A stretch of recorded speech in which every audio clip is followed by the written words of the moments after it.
right, Chris, here we are live. We have here Digital Street Smarts TV. Today we're talking TVs. Pilot episode, and we're talking TVs. Yeah. Chris, what do we need to know about TVs when it comes to data security? They're big spy devices in our house that we bring in voluntarily. I think Sounds somebody once said it is a Trojan horse. Trojan horse.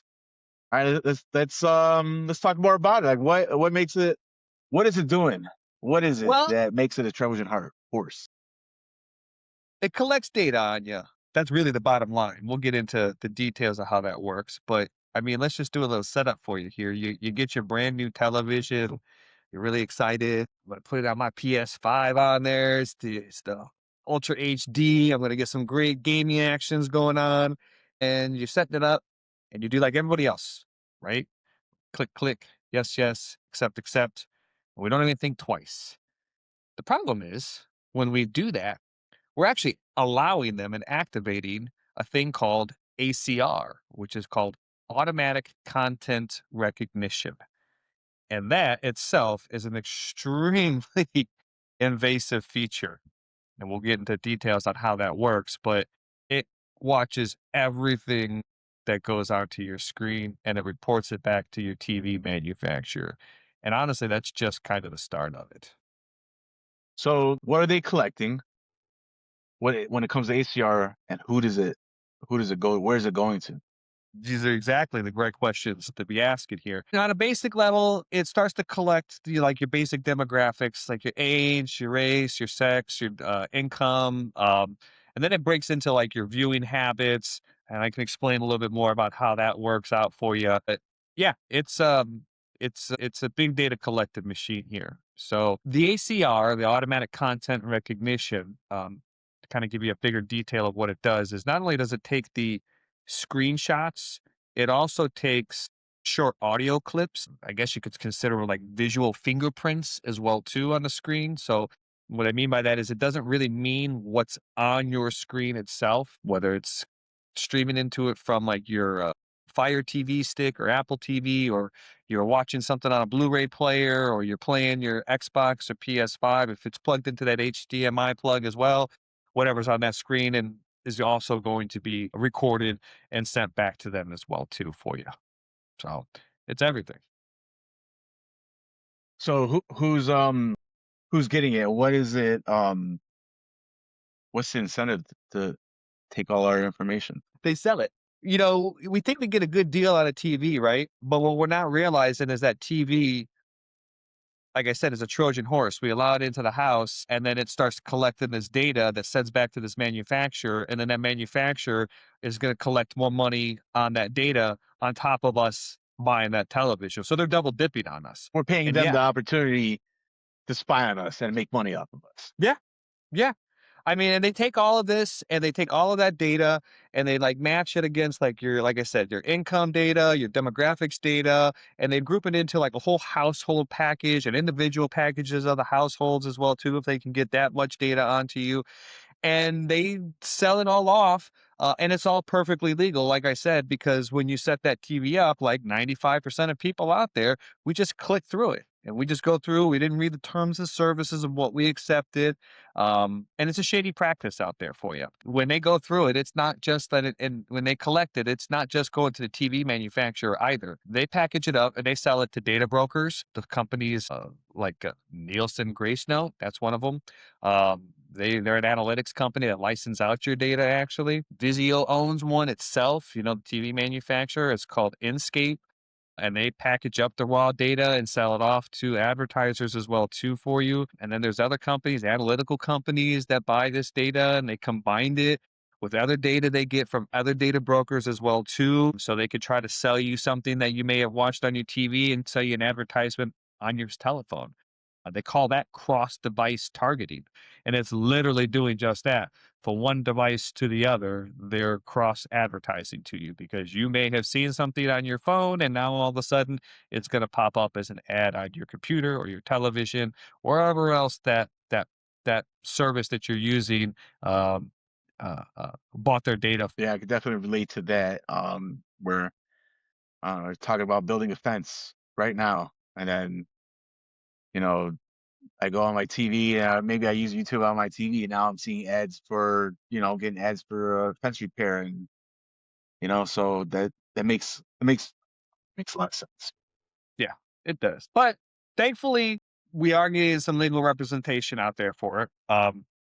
These companies do these shady practices by trying to package up this ACR stuff into that terms and services agreements, but to turn that off, it's not easy either. You can't just go on and just say, "Hey, I don't want you to collect my data." You got to go through 4 or 5 toggle switches and about 4 or 5 deep in the menus themselves, and they don't even really call it ACR. Some of them call it, I think Samsung calls it Sync Plus. LG calls it Live. Sony calls it Samba. I mean, it's sort of like the dance. So you don't even know what you're looking at when you're trying to actually find where to do it. So, well, and one thing that we'll do is we'll find the links to these manufacturers to be able to turn that stuff off and what the name is, and we'll put it into the description into the video here to allow the viewers to be able to have access and turn that off as well. But the legal world's catching up. I mean, since they try to package it up and put it into those, little cute packages, that's shady that we don't even realize what we're accepting. It's not even really consenting to that. So I think last year, Texas sued a bunch of the TV manufacturers over this. Tennessee or Kentucky has sued as well too.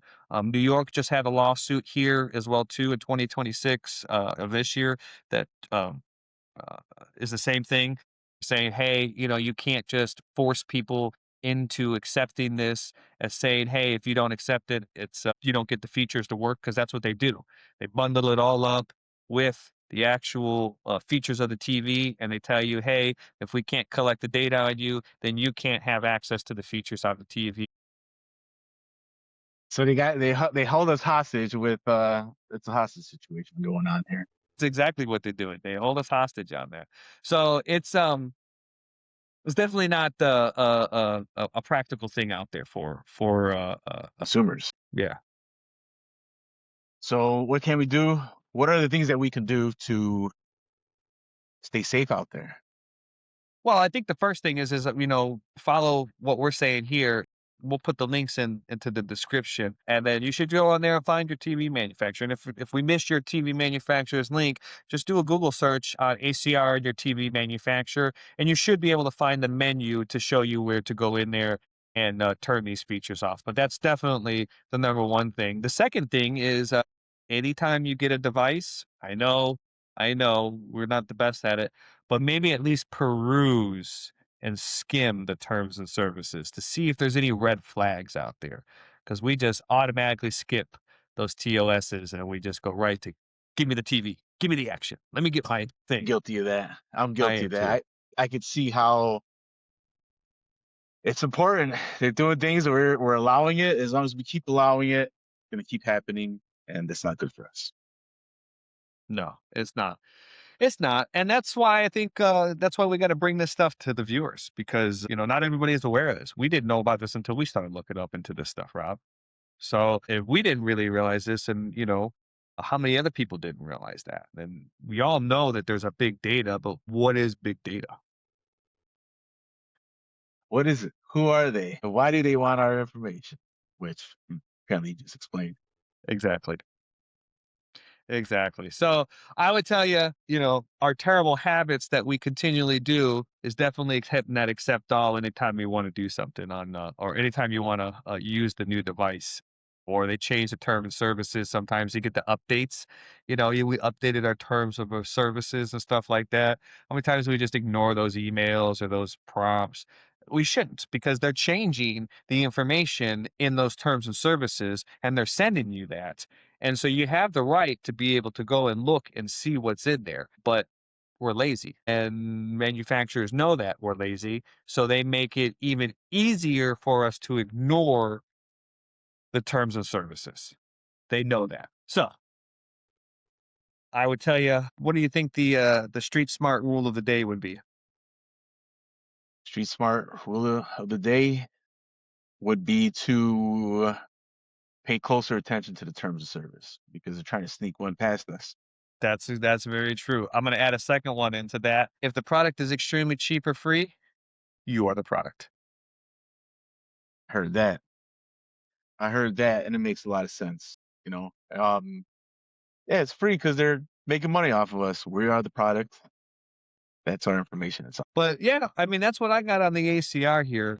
It's not really a beautiful thing to be having out there, but it's definitely something that we can empower ourselves and our viewers on how to control that data that's going out there. In today's world, everything collects data on us, Rob. I think the goal here is to be able to tell our viewers how they can slowly start to control that flow to these data brokers. We can't stop what's already out there, but we can definitely prevent and slow what's going on in the future. This episode made you rethink your smart TV settings. Mission accomplished. Your homework is to go find that privacy menu and start turning things off. Next week, we're talking group chats. They seem harmless at first glance, but in reality, they can be very problematic.